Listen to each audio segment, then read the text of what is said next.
గురువుగారు, విభూది వల్ల ఉపయోగం ఏమిటి? విభూది అనేది ప్రతిరోజు ధరించాలా? ఆడవాళ్ళు, మగవాళ్ళు కూడా ధరించాలా? విభూది అంటే భస్మం భస్మం.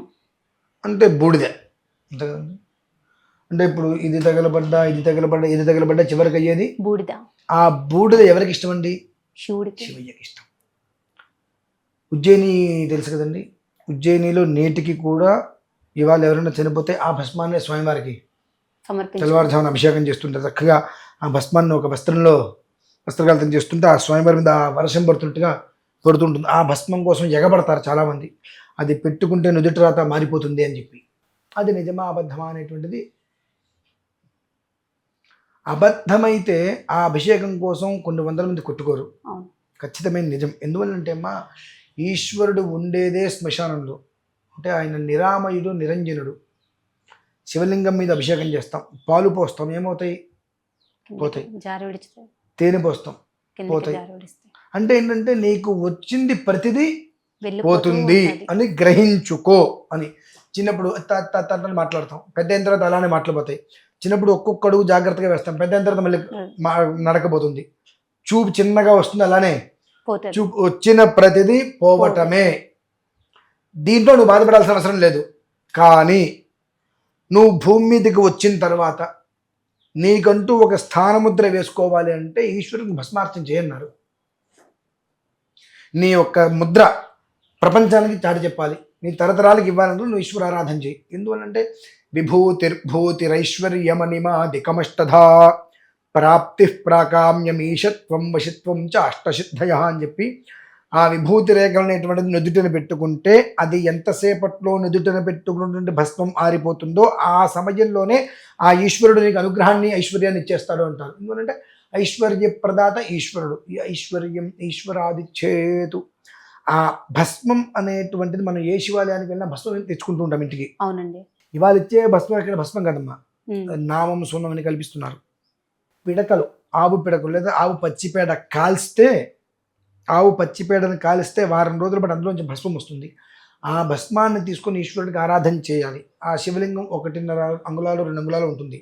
ఆ భస్మం అనేటువంటిది మనం జరజర రాలుస్తుంటే ఆ శివలింగం నిండిపోవాలమ్మా. నిండిపోయిన తర్వాత ఆ భస్మం ఒక ప్లేట్లోకి తీసుకొని రోజు ఆ భస్మాన్ని ధరించడం వలన 28 రోజుల పాటు నిరంతరం కనుక ఆ ఆరాధన చేసినట్లయితే లేదు, కాదు, కూడదు అనేటువంటి శబ్దం ఆ ఇంట్లో వినిపించదు. ఇంట్లో చేయొచ్చు సార్ అలా? ఇంట్లో చేయండి, గుళ్ళో చేయండి, ఎక్కడైనా చేయండి. ఆ ఇంట్లో ఆ శబ్దం వినిపించదు. లేదు, కాదు, కూడదు అనేటువంటి శబ్దం ఆ ఇంట్లో పొరపాటుగా వినిపించింది. అంత విశేషమైంది. దీని గురించి ఒకానొక సమయంలో దీనికి ఎక్స్పైరీ డేట్ ఉంది, దానికి ఎక్స్పైరీ డేట్, ప్రతి ఒక్కదానికి ఎక్స్పైరీ డేట్ ఉంటుంది. మనకు కూడా ఎక్స్పైరీ డేట్ ఉంటుంది. ఆ భస్మం ప్యాకెట్ మీద ఎక్స్పైరీ డేట్ ఉండదు. దీని మీద ఎక్స్పైరీ డేట్ లేదు. దీనికి ఎక్స్పైరీ డేట్ ఎప్పుడు ఉంటుంది అని అంటే, దీనికి అయితే ఎక్స్పైరీ డేట్ లేదండి. అది మనం ధరించడం వలన మనకి ఆ ఎక్స్పైరీ డేట్ పెరుగుతుందండి. పెరుగుతుంది. 60 సంవత్సరాలు మనకు ఆయుర్దాయం రాసేస్తాడు. ఈ భస్మం రోజు ధరించడం వల్ల ఎన్ని రోజులు నువ్వు ధరించేవో అన్ని రోజులు నీకు ఆయుష్ పెరుగుతుంది. అడిషనల్గా ఆ అడిషనల్గా ఉన్నటువంటి అన్ని రోజులు ఐశ్వర్యంతో తొలదూగుతాడు. అది భస్మంలో గొప్పతనము అని అంటారు. అంటే చాలామందికి ఆ భస్మం ఏముంది అనుకుంటాం, అన్నీ చివరికి అయ్యేది భస్మమే. అంటే ఉన్నదంతా ఆ భస్మంలోనే ఉంది. మరి ఈశ్వరుడు అక్కడికి ఎందుకు వెళ్తున్నాడు? మా భస్మం కోసమే వెళ్ళేది ఆయన అక్కడికి వెళ్ళేది. చితా భస్మాలేపో అని చెప్పి ఈశ్వరుడికి సంబంధించిన స్తోత్రంలో ఉంది. అది మనం వింటే శరీరంలోంచి అలా వెంట్రుకలు లెక్కపరుచుకుంటాయి ఆ శ్లోకాలు వింటూ ఉంటే. అంటే ఏముందిలే అని కాదు, ఏముందో తెలుసుకునే ప్రయత్నం చేయగలిగితే భస్మాన్ని ఎవరు వదలరు. ఆ భస్మం అనేటువంటిది చేతికి ఇంటికి తెచ్చుకోవడం, ఆ ఇచ్చేటువంటి వ్యక్తి దగ్గర ఉన్నటువంటి మంత్రశక్తి, ఆ మంత్రశక్తితో ఈశ్వరుడి మీద ఆరాధన చేయడం, ఆ భస్మాన్ని తీసి చేతికి ఇవ్వడం, అది ఇంటికి తెచ్చుకోవడం అంటే ఆ సమయం యోగం బాగుందా, ఆ దరిద్రం పట్టినట్టుగా ఐశ్వర్యం పడుతుందండి. ఆ సమయం బాగుందా, ఇక దాదాపుగా 36 సంవత్సరాల పాటు నేను వెనక్కి తిరిగి చూసుకోవాల్సిన అవసరం లేకుండా ఈశ్వరుడు ఇస్తాడు. నిజమా అంటే అనుభవిస్తేనే కదండి ఎవరికి తెలిసేది. అనుభవించాలంటే 28 రోజులు టైం కేటాయించాలి కదా. పొద్దున్నే వాట్సాప్లో ఏది గట్టిగా కూర్చున్నా 15 నిమిషాల్లో అయిపోతుంది.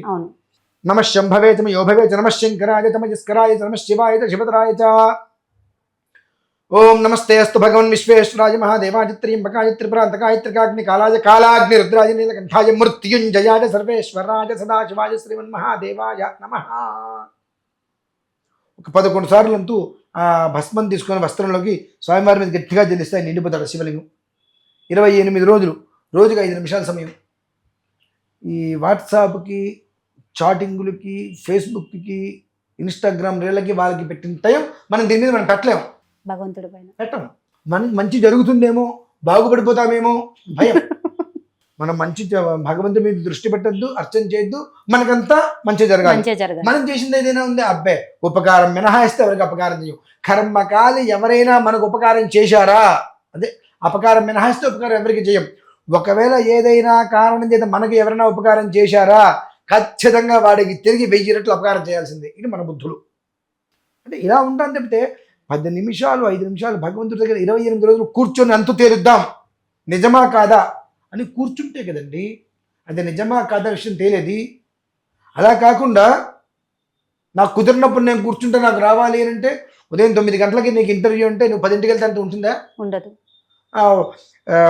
లక్షల ఫీజులు కట్టి సంవత్సరాంతం చదువుతున్నావు, 9 గంటల ఎగ్జామ్ అంటే నువ్వు 8:30 గేట్ వేసేస్తారు.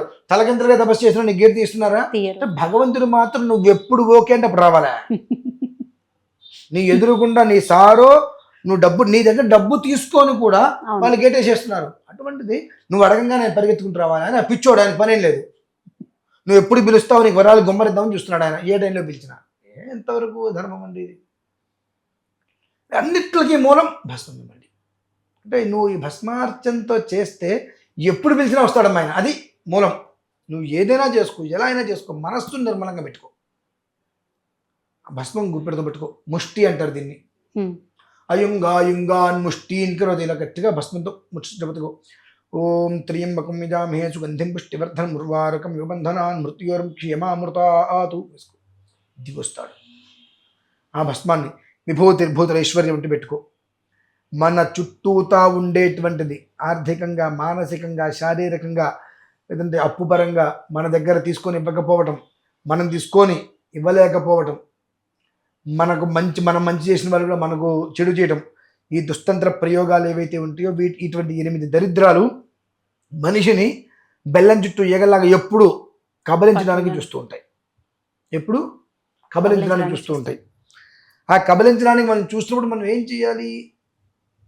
ఎక్కడైనా చూడండి, చిన్నప్పటి నుంచి కూడా పిల్లలు భయపడ్డారంటే విభూతి బండి నుదుటిని పెట్టుకుంటారంటారు. అట్లా ఆ రకంగా ఆ విభూతితో ఈశ్వరారాధన చేసి అది పెట్టుకోవటం వలన నీ వంశం మొత్తం తెలుస్తుందండి. అంత గొప్పది విభూతి. ఎవరికి తెలుసు, ఎంతమందికి తెలుసు? ఆ విభూతి ఏముందిలే అనుకుంటారు. కనుక అవన్నీ అప్రస్తుతమైన మాటలు. ఉన్నదంతా విభూతిలోనే ఉంది. విభూతిలో ఏముంది కాదు, ఉన్నదంతా భస్మంలోనే ఉంది. ఎందుకంటే ప్రపంచం మొత్తం అంతమేమైతే చివరికి మిగతా బూడిదే. అంతకుమించి ఏం లేదు. ఆ బూడిదే ఈశ్వరుడు పెట్టుకుంటున్నాడు. ఆ ఈశ్వరుడికి పెట్టిన ప్రసాదంగా మనం నుదుటిని పెట్టుకుంటామంటే ఈశ్వర ప్రసాదం అంతకన్నా కావాల్సింది ఏమిటమ్మా? చిన్న లాజిక్.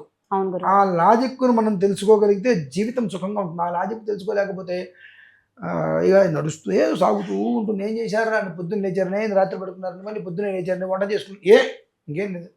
అంటే భస్మం అంటే ఏంటి, దాని యొక్క గొప్పతనం ఏంటి అనేటువంటిది ఇప్పుడు నేను చెప్పింది నాట్ 0.000 అంటే ఇసుకరేణు మన కంటికి కనిపిస్తుంది అంత కూడా చెప్పలేదు. ఇప్పుడు నేను చెప్పిన దాంట్లో భస్మం అంటే అంత విశేషం ఉందండి.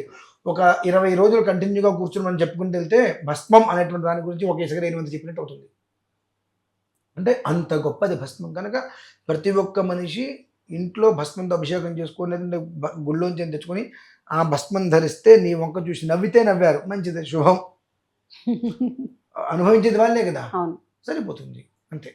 ఆ ఒక్కటి అర్థం చేసుకోగలిగితే అతని జీవితం సుఖంగా ఉంటుందండి.